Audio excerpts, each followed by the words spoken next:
Your local blue coal dealer presents The Shadow.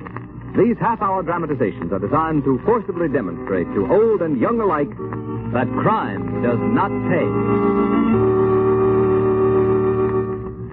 Before the final broadcast of this Shadow series begins, keep this fact in mind, homeowners. One way to be sure of maintaining steady, even temperatures throughout your home during these changeable days and nights of March and April weather is by burning blue coal. Blue coal is America's finest anthracite. It gives perfect, dependable warmth and stops overheating or quick chilling of rooms. Remember the name Blue Coal for better heat with less furnace attention in all kinds of weather. And be sure to hold on at the close of today's Shadow story, for we have an unusual treat in store for you. The Shadow, mysterious character who aids those in distress and helps the forces of law and order, is in reality Lamont Cranston, wealthy young man about town. Cranston's friend and companion, the lovely Margot Lane, is the only person who knows to whom the unseen voice belongs. Today's story, Can the Dead Talk?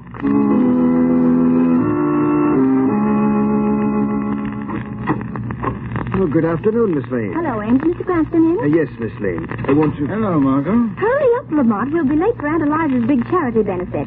She's been working on it for the last 6 months. Now, come on. Oh, all right. Get my coat, Ames, please. Yes. Honestly, Lamont, you're acting like a little boy who doesn't want to go to dancing school. You'd probably enjoy it. This man Voltaire is supposed to be very good. Margot, I don't like mind readers. He isn't a mind reader. He calls himself a mentalist. Now, it means the same thing to me. Well, I understand he's fascinating. When he's not performing on the stage, he goes around exploding the myths of haunted houses and things like that. He doesn't believe in ghosts. Oh, my... Your coat, sir. My coat? Oh, yes. Thanks, Ames. Listen, Margot, I've got to be back at 6 o'clock. There's a polo match at the Armory tonight. Yes, I know. I've got a front row seat. And you needn't act like such a martyr. If I can spend the evening watching you trying to break your silly neck playing croquet on horseback, it won't hurt you to go with me this afternoon and have your mind improved. Deliver me from a logical woman. Very well. Lead on, Macduff.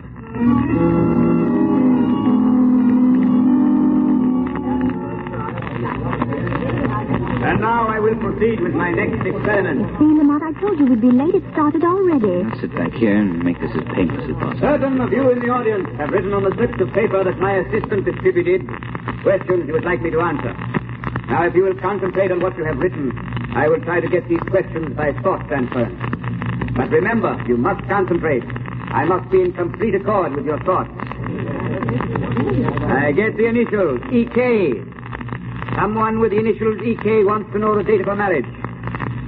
I think it was... Yes, I'm sure it was. March 24th, 1903. Is that right? Oh, yes, that's right. Did you hear that, Lamont? He's marvelous, don't you think? That's an understatement. Oh, don't be so superior. Everybody, please concentrate. I cannot conduct this experiment in thought transference without sympathetic cooperation from my audience. Now I get the initials BDM. BDM wants to know the street, number, and city where he was born. The street is Walnut. The number 2124.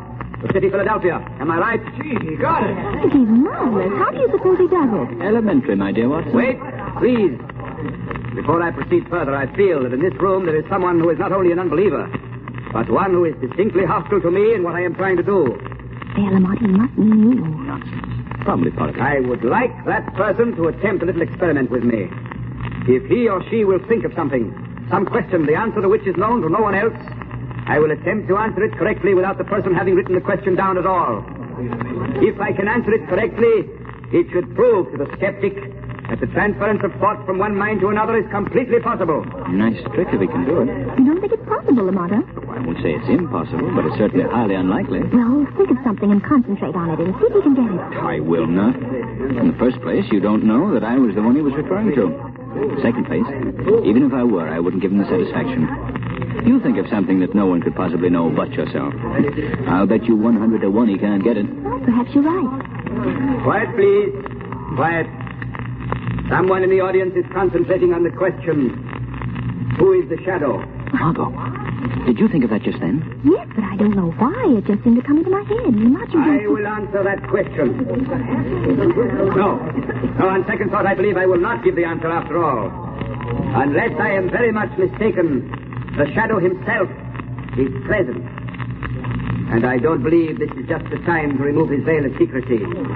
However, in case the shadow thinks this is merely a sham, I would like to inform him that within an hour, he will receive a cablegram from someone he never heard of. What do you suppose that means? I haven't the I faintest will now idea. proceed with the questions that have been written on the papers.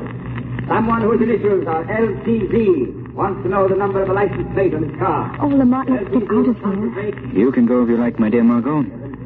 But I'm going to stay till the end. For heaven's sake, why? After the performance, I think the shadow will pay a little call on Mr. Voltan.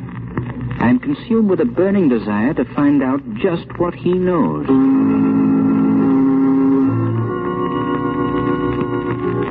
Close the door, Emile. I wish to dress. Yes, master. Remove my boots. Yes, master. Hey, careful, you clumsy fool. What's the matter with you? I'm sorry, Imbecile, go. Leave me alone. Yes, master. I will. Well, what's the matter? Master, the doorknob turned. The door is opening. But the hall is empty. Ah, good afternoon. Won't you come in? Have you gone mad, master? There is no one You here. are wrong, Emile. There is someone here. But I see no one. Of course not. You may leave us alone, Emile. Yes, master. Well, Shadow. Well, Voltan, Sit down, won't you? unfortunately I can't stay. I have an engagement. Really? Perhaps your engagement is with that well-known clubman, Mr. Lamont Cranston. Is Lamont Cranston a friend of yours? No, matter of fact, we've just now met. Interesting. True. Why beat about the bush, Shadow? I know perfectly well that you're Lamont Cranston. Are you sure you haven't got me confused with someone else? Quite. Of course, at the moment, I admit I'm unable to see you, owing to a trick of visual hypnotics, which it is hardly worth my while to combat. However, your charming companion this afternoon, Miss Lane, wasn't it? Let her mind dwell on the subject quite intensely. Her thought waves were unmistakable. On second thought, I find I can spare you a few minutes, Voltan. Good. My respect for your powers is increasing momentarily. Well, now that you know, what are you going to do about it? I haven't decided yet. Remember, I and I alone know that Lamont Cranston and the Shadow are one and the same, with the exception of your friend Margot Lane. Of course, you realize how much your life would be worth if the underworld should ever learn that you are the Shadow. I have a rough idea. And yet that would be a pity. To terminate so unceremoniously the brilliant capabilities of one who, as the Shadow, is known and feared throughout the world. Just what are you getting at? Let me tell you a little story, my friend. Did you ever hear of Anton Proskovai? Anton Proskovai. The famous anarchist who at one time or another was kicked out of every country in Europe? That's the man. Well, the last I heard of him was some 10 years ago, when he was sent into exile. He's supposed to have died there. Anton Proskovai didn't die in exile. He escaped. But he dropped out of sight for 10 years because he was making a study of that least understood attribute of mankind, the human mind. You mean you? Yes. I am Anton Proskovai. You, Anton Proskovai? The man without a country? I do not need a country. What do you mean? Shadow, when I started my studies of the brain, I quickly found that people mentally are like sheep. They can be influenced, swayed in any direction by a mentality stronger and superior than their own. Of course. That's nothing particularly new. Wait. After I had made my escape for years, I wandered, living in ditches, eating in pigsties, hounded from country to country by government agents. But all the time, I was collecting subjects. Subjects? Yes, Shadow. Among the submerged, ill-used, half-starved rabble of every nation, there are potential leaders. Leaders who, given the opportunity, could be the dictators of tomorrow. Go on. These men, I know. I know them so intimately that from wherever I am, I can control their minds. You saw Emile, my servant. He is completely subjugated to my will. But that's hypnotism. Relatively simple. Not at all.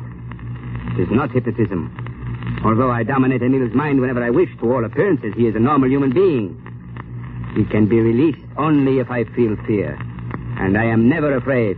Only if you feel fear. I put the idea of the Shadow's identity in Miss Lane's mind this afternoon. After which she unknowingly, yet obligingly answered it mentally. Come in. Excuse me, master. I have a cablegram here. It is addressed to someone called the Shadow in your care. Yes. I will take it and see that it's delivered. Go now. Yes, Master. You see, Shadow? You mean... On the platform this afternoon, I willed one of my subjects in Europe to cable you, saying, the downtrodden shall arise. Here, I will open your cablegram. I'll put it on the table where you can see it. Well, what does it say? The downtrodden shall arise. Well, that's amazing. Now do you believe me, Shadow? Through my subjects who are leaders themselves, I can control the vast mass mind of the rabble, the bulk of the population of the world. I suppose it's possible at that. Possible? Listen, Shadow. I have decided that in exactly 1 week, a vast uprising which I have so carefully planned for years will take place. Governments will be overthrown. Nations will exist no more. Chaos will reign. Yes, it could be done. It will be done. Why are you telling me this? Because on the threshold of releasing this world-shattering force, I hesitate. Why, Voltan? Because I and I alone can bring this chaos about. But after it's accomplished, then what? How can I control what I have created? Somewhat of a problem, I should think. Yes. I need another mind to share the responsibility. A mind which already has superhuman powers that I could train to assist me in the great work of reorganizing the world. And you want me to join you, is that it? Why not? Shadow, between us, we could rule the world. Suppose I refuse. Then, I shall be forced to divulge the secret of your identity to those who would be most interested.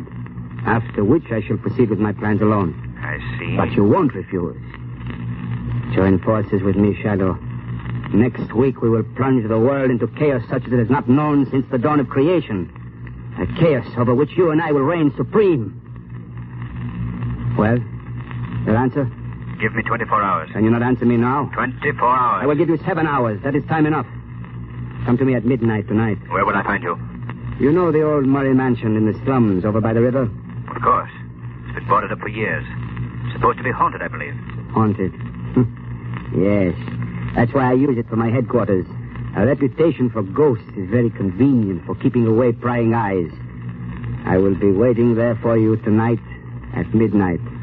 And I advise you to come alone.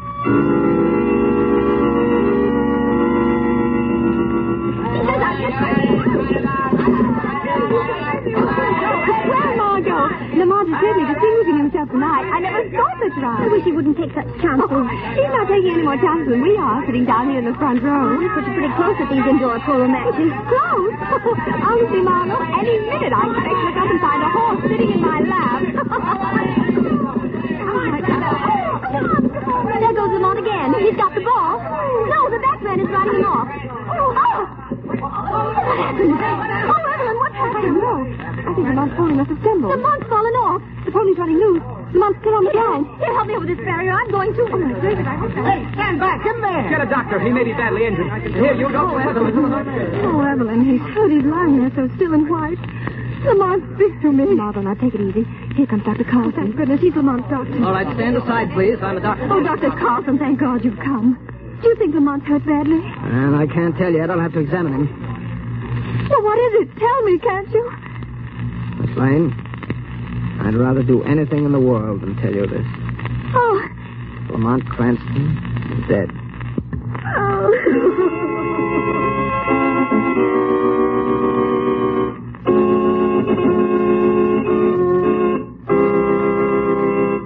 Act 2 of today's story commences in just a moment. But first, here's advice homeowners everywhere will certainly profit by following. Your nearest blue coal dealer has a real bargain for you. It's the John Barclay Summer Conditioning Service, a thorough cleaning and checkup job that'll put your heating plant in perfect shape for next fall and save you money on your fuel bills.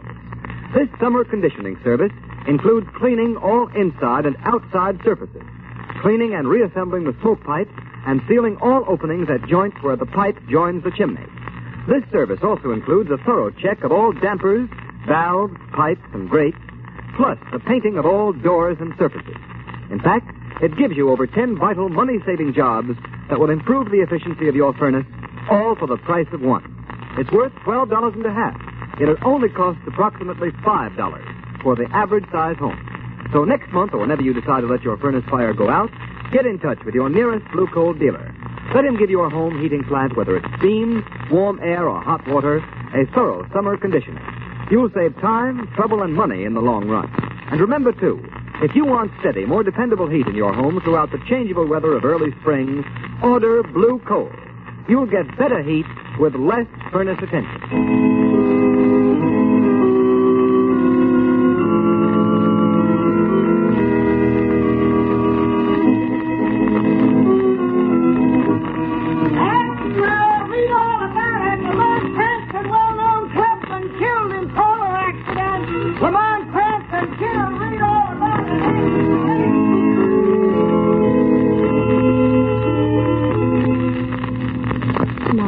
Everybody's gone. Don't you think you better go home yourself and rest? Rest? How can I rest? Oh, Evelyn, I can't believe it. I can't believe it, Lamont. It's really gone. No. I know, dear. Now, come on, Margot. I'll take you home. Oh, but there's somebody in the hall. Evelyn, don't let them come in here. I can't face any more people. It probably ain't. Come here, Margot, in this alcove. Nobody will notice you. I'm afraid I can't stand much. Just wait, sir. Mr. Cranston's death was a terrible shock to me. Are you an old friend of Mr. Cranston, sir? I don't seem to remember. Well, not exactly an old friend, but considering the length of our acquaintance, a fairly intimate one. Yes, sir. If you'll just step in here, sir, you may view that... Evelyn, that man, who was it? No one I ever saw before. His name's Voltaire. He's a mind reader. He gave a performance this afternoon at Aunt Eliza's charity benefit. Rather strange looking. But you know, Lamont did have some weird friends. But he wasn't a friend of Lamont. I mean, I don't think he was. I wonder just... Very sad to see a man cut down his crime. I beg your pardon.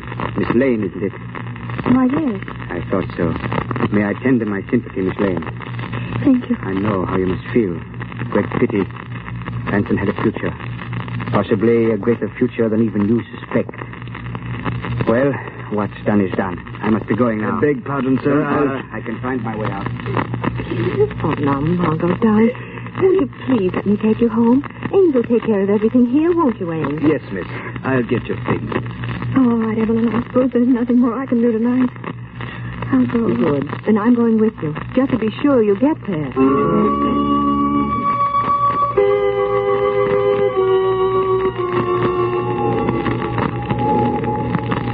It's almost midnight, Emile. You may leave me now. Master, are you sure you would rather not have me to stay here? Stay? No, you fool. Why should you stay? I do not know. I do not see how you can remain here alone, Master. Night after night. There is something about this old ruined house. It is evil. Nonsense. What's evil about it? In the neighborhood, they say it is haunted. They say the ghost... Talk. That is all. There's no such thing as a ghost. To the trained mind, a ghost is an impossibility. Therefore, it does not exist. You understand? Yes, Master. I shall be quite all right. What's that? Just a loose shutter in the wind. Master is worried?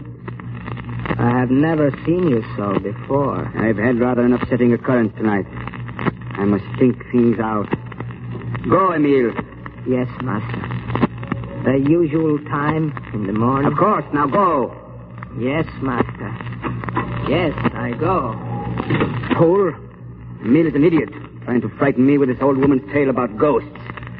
Ghosts do not frighten me. Nothing frightens me. If I knew fear, I couldn't hope to control the world. So now Lamont Cranston is dead. I must proceed alone. But I must hurry before anything else goes wrong. I will not wait a week. Tomorrow I shall call upon my subjects to arise and kill. Tomorrow. It's a pity the shadow is gone. He would have enjoyed it. I could have taught him so many things. What a magnificent conception. The shadow.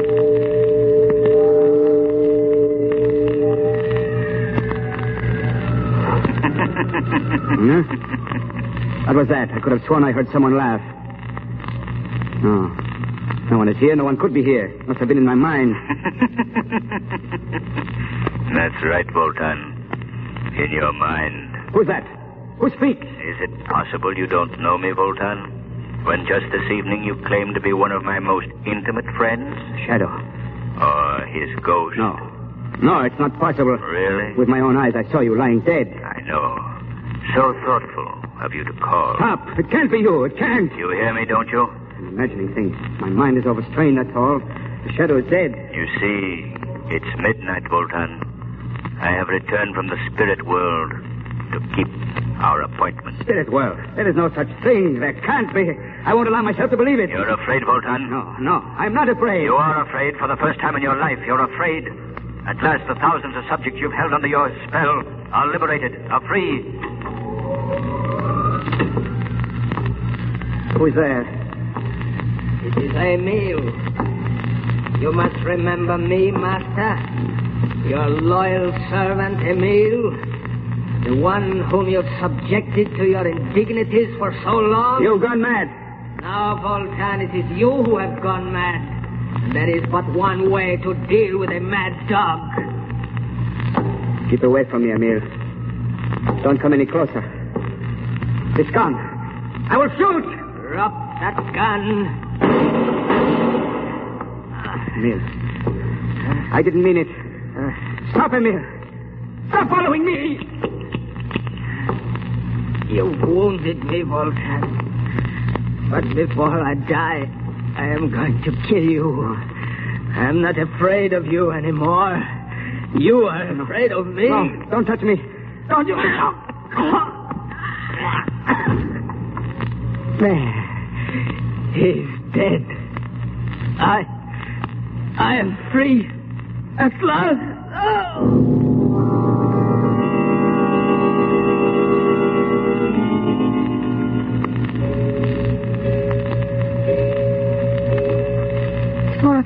It'll be dawn soon, Margot. I'm all right now, Evelyn. Why don't you go home yourself? You don't need to stay with me anymore. Well, if you're sure you're all right. Oh, of course I'm all right. I'll take a sedative and go to bed. Good, and get some rest. I could use some rest myself. Oh, you could. Well, if you want anything, don't hesitate to call me, Margot. If I don't hear from you, I'll drop over in the afternoon. All right, and thanks, Evelyn, for sticking by me. You've been a great help. Oh, nonsense. Get some sleep, dear. I thought she'd never go. Oh, Margot. Don't you know me? Well, Lamont, I must be dreaming. No, you're not dreaming. I'm here. But, you were killed. No, I wasn't killed, Margot. Oh, Lamont. But I don't understand. I saw you lying there so cold and still. It was a trick, dearest. A matter of suspended animation. I wasn't even hurt. Well, then how... It's quite a common trick in India, and it's been done in this country on several occasions. I've never had need to use it before. Voltan forced me to. Well, how does it work?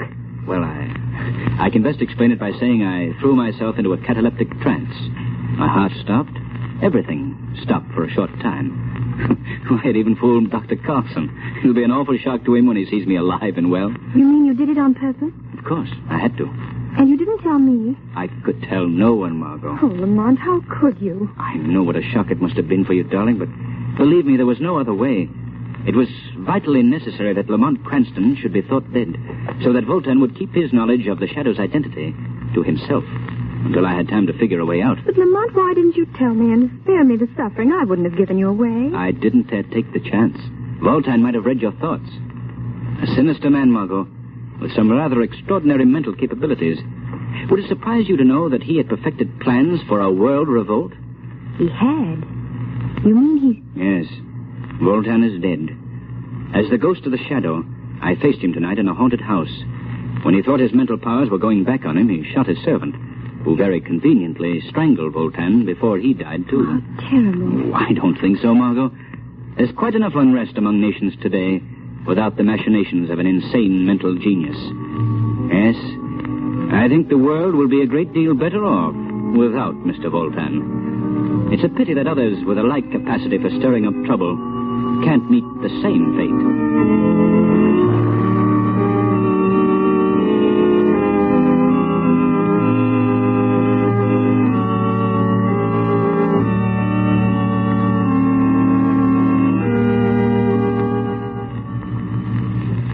And now, friends, we have a real treat in store for you.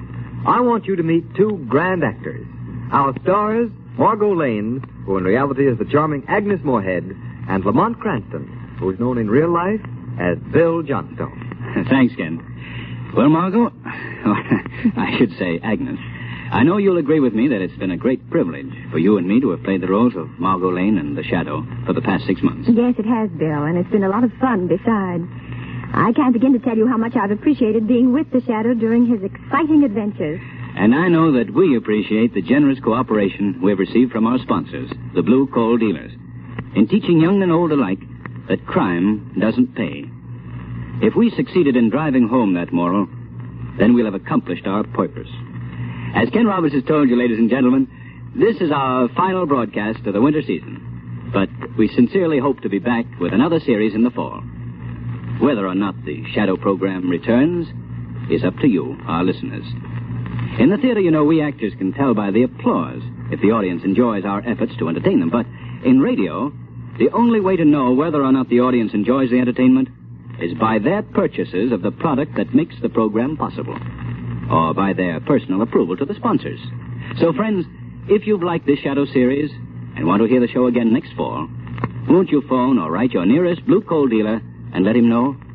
Your purchases of Blue Coal and your phone calls to the Blue Coal dealers will indicate to them whether or not they should bring you the Shadow program again in September. And now, on behalf of our entire cast, hearty thanks to you again for your loyalty to our show and your support of Blue Coal. Goodbye, Bill and Agnes. We hope you'll be back again in the fall.